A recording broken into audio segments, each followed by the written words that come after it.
Assalamualaikum warahmatullahi wabarakatuh.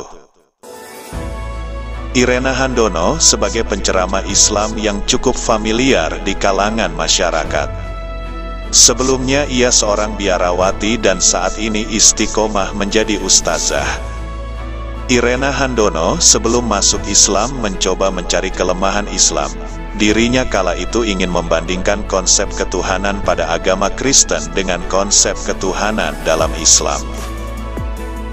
Keputusan Irena Handono menjadi mualaf berawal ketika ia berdiskusi dengan seorang dosen di biara tentang perbandingan agama tentang konsep keimanan.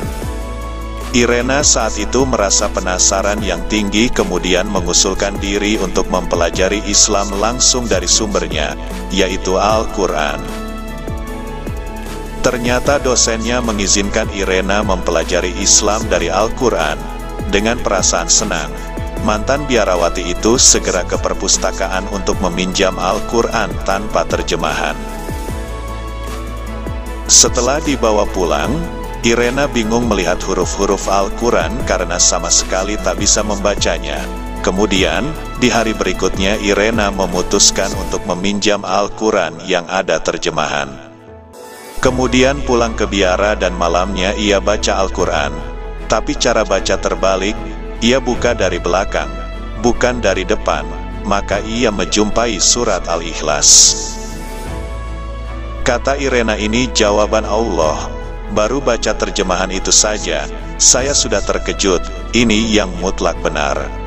Bagi saya Allah Wahad, Allah itu Esa, itu betul, enggak mungkin dua.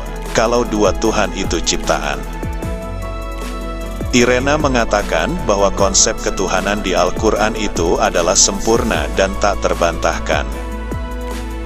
Sebelum menemukan konsep ketuhanan di Al-Quran, ia mengaku didoktrin soal pengandaian berbagai konsep Tuhan yang ada sisi kelemahannya, misalnya konsep Tuhan itu satu dalam segitiga.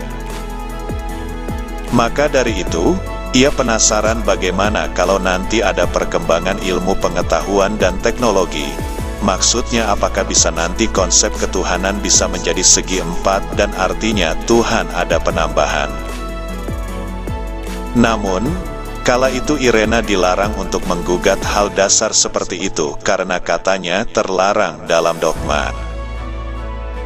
Tidak hanya itu, Irena juga merasa pengandaian Tuhan dengan telur pun punya kelemahan konsep secara logika. Itu karena jika konsep Tuhan seperti telur, yang mana pasti punya tiga unsur, yaitu kulit, putih, dan kuning telur, maka tak ada satu unsur saja, berarti tak mungkin menjadi konsep telur. Jawaban saya kala itu, telur itu kan alami penyusutan, apakah mungkin Tuhan itu susut seperti telur? Jadi, kata Irena, konsep Allah tempat bergantung semua makhluk itu benar sekali. Itu karena Allah tak mempunyai sejarah, tak terikat dengan ruang dan waktu, mandiri, dan tentunya tak perlu bantuan dan tak pula bermitra apapun. Ia menyebut bahwa reaksi pertama membaca dengan saksama terjemahan surat Al-Ikhlas itu adalah jawaban yang selama ini ia cari.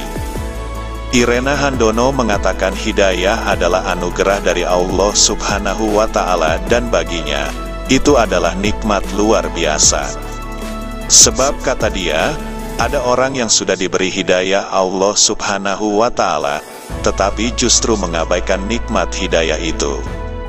Irena mengibaratkan hidayah diberikan Allah dan manusia sendiri yang menentukan apakah mau menerima atau tidak, seperti seorang ibu membuat masakan yang enak menurutnya, kemudian sang anak disuruh dan bisa memilih ingin memakannya atau tidak. Hidayah tak ada nilai tandingannya, hidayah dibandingkan dengan gunung emas, gunung berlian pun tidak tertukar. Irena Handono menjadi mualaf sehari sebelum Ramadan sehingga ia harus beradaptasi dengan cepat, meski kala itu harus sembunyi-sembunyi dari keluarganya. Irena dikabarkan bersyahadat persis sehari sebelum Ramadan dengan disaksikan Kiai Haji Misbah. Saat itu keluarga belum tahu. Saat sahur tiba, Irena makan buah ataupun roti, itu pun sembunyi-sembunyi. Maka, kalau Umi boleh jujur, berbuka dengan air putih adalah menu buka puasa paling nikmat bagi Umi.